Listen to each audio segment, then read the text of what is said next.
పోవాలి కనుక కేటీఆర్ గారిని ఇబ్బంది పెట్టు బీఆర్ఎస్ కుటుంబ సభ్యులను మా ఎమ్మెల్యేలను మా కార్యకర్తలను మా సోషల్ మీడియా యాక్టివిస్టుల మీద కేసులు పెట్టి ఆయన ఏదో అటెన్షన్ డైవర్షన్ చేద్దాం అనుకుంటున్నాం. కుల్లా ఉన్నది రాష్ట్ర ప్రభుత్వ ఖజానా నుంచి ఆ కంపెనీ అకౌంట్ లోకే పోయింది. ₹1 ఇటుపోలే, ₹1 అటుపోలే, ₹1 ఇంకెక్కడికి పక్కదారి పట్టలేదు. అందులో కేసే లేదు. కేవలం ఏంటంటే ఏదో రకంగా ప్రజల్ని మభ్యపెట్టాలని చిల్లర రాజకీయాలకు పాల్పడుతున్నారు. ఎంత దుర్మార్గంగా తయారైపోయిందంటే తుమ్మితే కేసే, దగ్గితే కేసే, పిండితే కూడా కేసే పెట్టారు. ఇంత చిల్లర రాజకీయం చేస్తుంది. అరే నువ్వు చేసిన తప్పులను ఎత్తి చూపితే, నువ్వు నీ ప్రభుత్వం చేస్తున్న కమిషన్లను ఎత్తి చూపితే, నీ యొక్క అరాచకాలను ఎత్తి చూపితే, నీ లగచర్ల కేసులు ఎత్తి చూపు, లగచర్లలో గిరిజన రైతులకు బేడీలు వేస్తే దాన్ని ప్రశ్నిస్తే ఇవాళ కేటీఆర్ గారి మీద కేసులు పెట్టున్నావు. బిడ్డ నువ్వు ఎన్ని కేసులు పెట్టినా కేటీఆర్ గారు ఒక వ్యక్తి కాదు, ఆయన ఒక శక్తి అని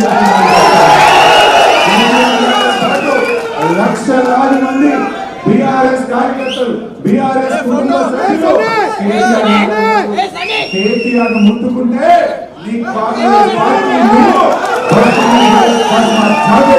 హెచ్చరిస్తూ నేను ఇంకెక్కువ టైం తీసుకోకుండా గౌరవనీయులు కేటీఆర్ గారిని మాట్లాడాల్సిందిగా కోరుతున్నాను.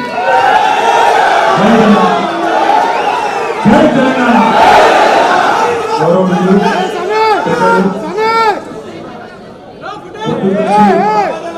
జ్వరం ఉన్నా ఇక్కడ మరి మీ అందరికీ స్ఫూర్తినిస్తూ ఇక్కడే ఉంది పొద్దు నుంచి ఇప్పటిదాకా మీతోనే ఉన్న గౌరవనీయులైన మాజీ మంత్రివర్యులు పెద్దలు మా బావగారు శాసన మండలిలో ప్రతిపక్ష నాయకులు పెద్దలు మాన్యులు నరసింహాచారి గారు, గౌరవనీయులైన ఎమ్మెల్యేలు, గౌరవనీయులైన ఎమ్మెల్సీలు, గౌరవ ఎంపీలు, అదేవిధంగా గౌరవనీయులైన వివిధ నియోజకవర్గాల ఇన్ఛార్జీలు, అదేవిధంగా ఈరోజు మరి చాలా ప్రాంతాల నుంచి తరలి వచ్చిన మా అన్నదమ్ములకు, మా ఆడపిల్లలకు, అందరికీ సిరిసిల్ల నుంచి కూడా వచ్చిన మా అందరికీ కూడా హృదయపూర్వకంగా నమస్కారం. మా మీడియా మిత్రులకు కూడా కొంత అసౌకర్యం కలుగుతున్నా అప్పటి నుంచి పొద్దు నుంచి చాలా ఓపికగా ఉన్నందుకు మీడియా మిత్రులకు కూడా నమస్కారం, ధన్యవాదాలు. 4 కోట్ల మంది ముందు చర్చిద్దాం, ఎవరి తప్పో ఎవరిది ఒప్పో చర్చ పెట్టు అని అసెంబ్లీలో అడిగితే పారిపోయిండు రేవంత్ రెడ్డి. ఈ ఫార్ములా ఈ కార్ రేసింగ్ మీద నేనేదో తప్పు చేసిన అంటున్నావు కదా, కేసీఆర్ ప్రభుత్వం ఏదో తప్పు చేసింది అంటున్నావు కదా, దమ్ముంటే అసెంబ్లీలో చర్చ పెట్టు అని అసెంబ్లీలో కూడా పట్టుబట్టినాం, పారిపోయింది. 4 గోడల మధ్యన ఎందుకయ్యా 4 కోట్ల మంది ముందు మాట్లాడదామంటే పారిపోయింది.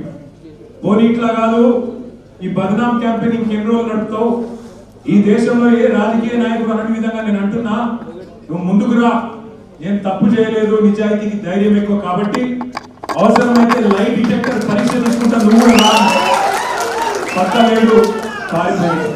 అయినా మళ్ళీ పిలిచి మళ్ళీ ఈరోజు పిలిస్తే మళ్ళా పోయినాం. ఎందుకంటే చట్టాన్ని గౌరవించే వ్యక్తులుగా, న్యాయస్థానాల మీద నమ్మకం ఉన్న వ్యక్తులుగా నువ్వు ఎన్నిసార్లు పిలిస్తే అన్నిసార్లు వస్తా అని చెప్పిన పొద్దున్న నుంచి 9 గంటలు ఒకటే క్వశ్చన్, అటు తిప్పడుగుడు ఇటు తిప్పడుగుడు, తిరులమరలేసి మరల తిరులేసి అడిగిందే అడిగి నేను కుల్లా చెప్పిన ఇప్పుడే హరీష్ రావు గారు చెప్పినట్టు ఈడికెళ్ళి ఎట్టి పరిస్థితుల్లో ఫార్ములా ఈ రేస్ పోవద్దు అని చెప్పి మొదటి సంవత్సరం విజయవంతంగా నిర్వహించిన తర్వాత 2వ సంవత్సరం కూడా ఈడనే ఉండాలి అని చెప్పి ప్రభుత్వ పరంగా విధానపరమైన నిర్ణయం తీసుకున్నాము.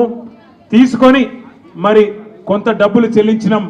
₹1 కాదు కదా, 1 పైసా కూడా అవినీతి జరగలేదు. ఈడికెళ్ళి పైసా పోయింది, అక్కడ ఉన్నది, ఇలా అవినీతి ఎక్కడ ఉంది అనే అవినీతి నిరోధక శాఖ అధికారులను అడిగినాం. సమాధానం లేదు. బెబ్బెబ్బే ఏంది అంటే ఫైల్ ఇటు పోయిందా, ఇటుకెళ్ళి పోయిందా, నువ్వు కుడి చేపులకి వెళ్ళి ఇచ్చినావో పైసలు, ఎడమ జేబులకి వెళ్ళి ఇచ్చినావో పైసలు అని చెప్పి పనికిమాలిన ప్రశ్నలు తప్ప, చిట్టినాయుడు రాసిచ్చి పంపిన ప్రశ్నలు తప్ప ఏమీ లేదు విషయం. అందుకే నేను మొన్న చెప్పినా మళ్ళీ చెప్తున్నా, ఇది లొట్టపీస్ కేసు, ఈయన ఒక లొట్టపీస్ ముఖ్యమంత్రి. ఏది కాదు వీళ్ళతోని ఏం చేయరాదు, పరిపాలన చేత కాదు, ప్రజలకిచ్చిన హామీలు నెరవేర్చే దమ్ము లేదు. అందుకే దద్దమ్మ రాజకీయంతో ఇవాళ తప్పించుకునే ప్రయత్నం చేస్తా ఉన్నారు. మొన్ననే మన నాయకుడు పెద్దలు తెలంగాణ సాధించిన నాయకుడు కేసీఆర్ గారిని కమిషన్ ముందుకు పిలిచిండు. అంతకుముందు హరీష్ రావు గారిని కమిషన్ ముందుకు పిలిచిండు. ఆయనకున్నదంతా ఒకటే షోకు, నేను నెల రోజులు జైలున్నా లుచ్చా పని చేసి వీళ్ళని కూడా పెట్టాలి ఒక కొన్ని రోజులు, అదొక్కటే ఆయన షోకు. ఆయనకున్న పైశాచికానందం అదొక్కటే. సాడిస్టులు ఉంటారు చూడు కొంతమంది, నాకు దక్కంది ఎవరికి దక్కద్దు అన్నట్టు, నాకు జరిగింది నీకు కూడా జరగాలన్నట్టు ఆయన ఎట్టి పరిస్థితిలో కొన్ని రోజులు జైల్లో పెడదామన్నది ఆయన షోకు. అందుకే నేను ఇలా అధికారులకు కూడా చెప్పిన, మీకు పైకి వెళ్ళి రావచ్చు ఆదేశాలు, ఇప్పటికే దబ్బన వస్తే పెడితే పెట్టుకోర్ర పోయి ఏముంది, మీరు పంపితే కూడా 15 రోజులు పోయేస్తా, ఏమున్నది మంచిగా రెస్ట్ తీసుకొని వస్తా అని చెప్పిన. ఇప్పుడు కూడా మళ్ళీ చెప్తున్నా, తప్పు చేయలేదు, తలదించుకునే పని ఎంత మాత్రం చేయలేదు. తెలంగాణ ప్రతిష్టను పెంచే పని చేసినాం, తెలంగాణ ప్రతిష్టను ఆకాశం స్థాయికి తీసుకుపోయే పని చేసినాం తప్ప తప్పు చేయలేదు. అది కాళేశ్వరం ప్రాజెక్టు కావచ్చు, ఫార్ములా ఈ కావచ్చు, ప్రపంచంలోనే అతిపెద్ద లిఫ్ట్ ఇరిగేషన్ ప్రాజెక్టు కాళేశ్వరం. అందులో చేయని తప్పుకు ఇవాళ కేసీఆర్ గారిని హరీష్ రావు గారిని పిలిచి వాళ్ళని అక్కడ